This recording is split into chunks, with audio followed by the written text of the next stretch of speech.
Okay, Greg Vandy, KEXP with Justin Townes Earle. We're at the No Depression Festival. Beautiful day in July in Seattle. Amazing. Thanks for being here. Yeah.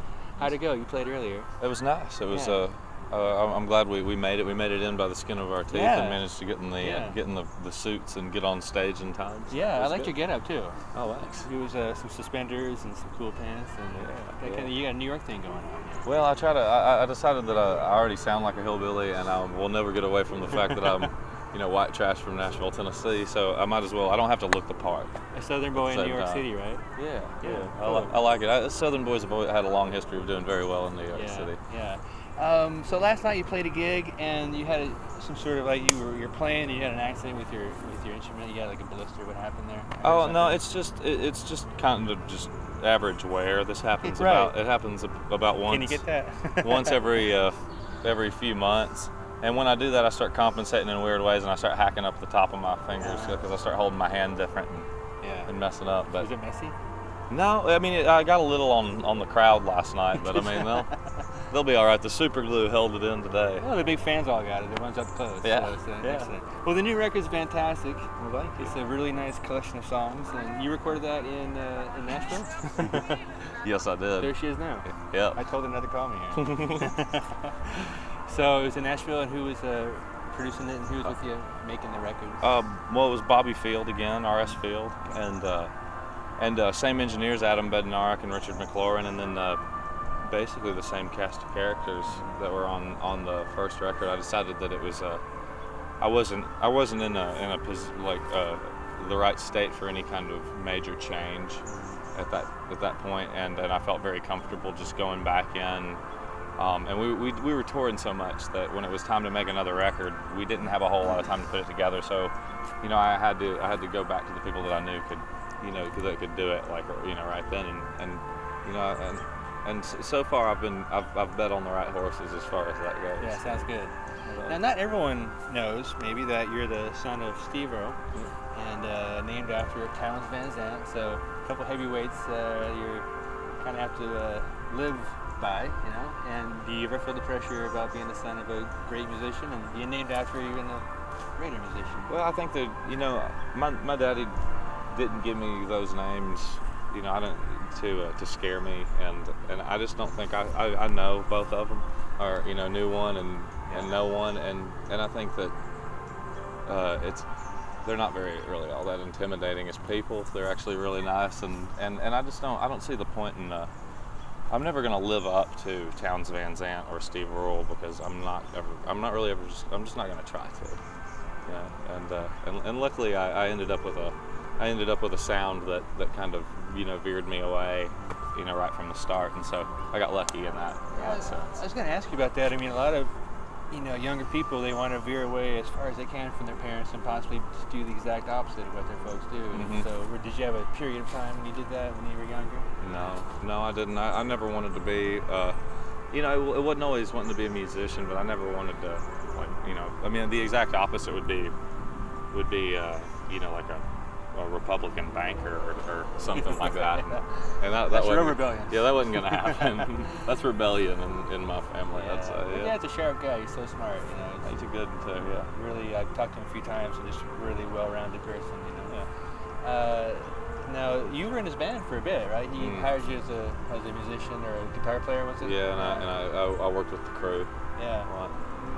How'd that go? It was good. I got fired eventually, but it was called for. Yeah.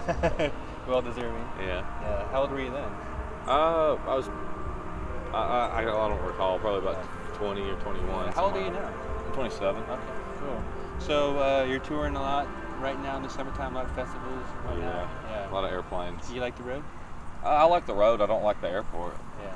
I mean, I've found a way to make it work, but it's very it's very rhythmic, but it's a monotonous rhythm that is kind of endless. And then I get in certain airports and they don't have that one thing that I like that every other airport has, and it ruins the whole thing. Now the record has some good songs on it, and one of the songs I like that I've been playing on my show is "They Killed John Henry." And it's based on the traditional song, but it's not really the song, right?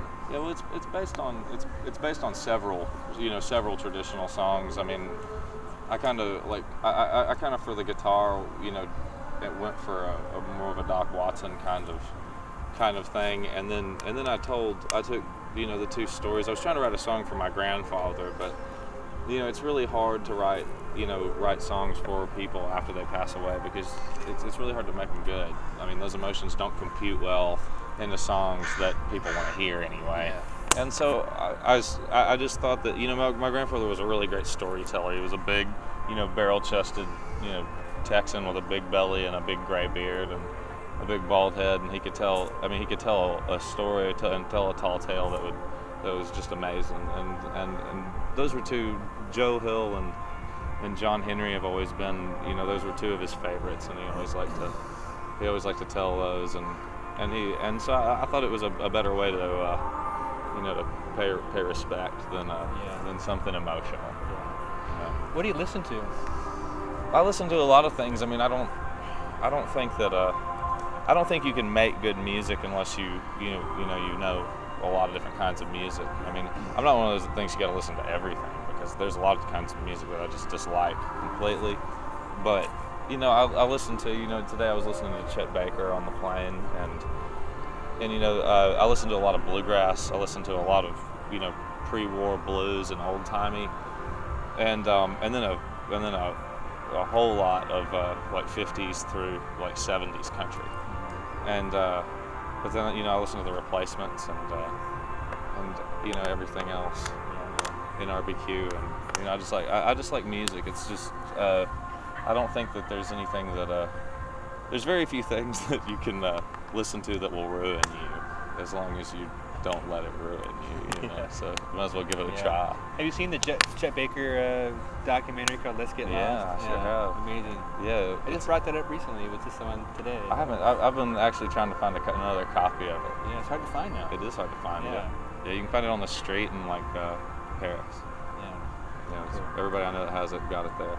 Justin Townes Earle's here, No Depression Festival, first one ever. Were you a big fan of the magazine? Did you ever thumb through it? Yeah, a lot. It was always. I mean, my father ran a record label in all through No Depression's heyday. So it was there were always copies of it laying. The Twang Trust. Yeah, laying around everywhere, and it's definitely a pleasure to be here. You know, I was one of those where I got in. I think I was in the like second to last or last issue of No Depression for the first time. Right.